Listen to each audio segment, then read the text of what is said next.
আজকে বানাবো রুই মাছ। মাছগুলোকে ভালো করে ধুয়ে নিলাম, এবার নুন হলুদ দিয়ে মেখে নিয়েছি।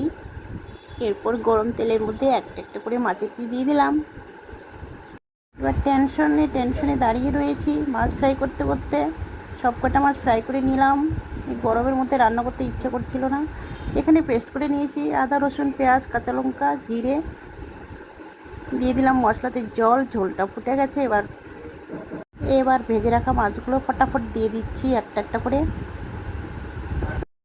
মাছের ঝোলের কালারটা কেমন হয়েছে? দারুণ হয়েছে কালারটা। এবারে নামিয়ে নেব। একটু পেঁয়াজ কেটে বেরেস্তা করে রেখে দিয়েছিলাম, সেই বেরেস্তাগুলো দিয়ে দিলাম মাছের ঝোলের মধ্যে।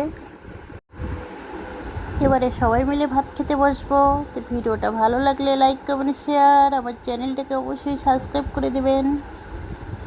বাই, আবার দেখা হচ্ছে নেক্সট ভিডিওতে।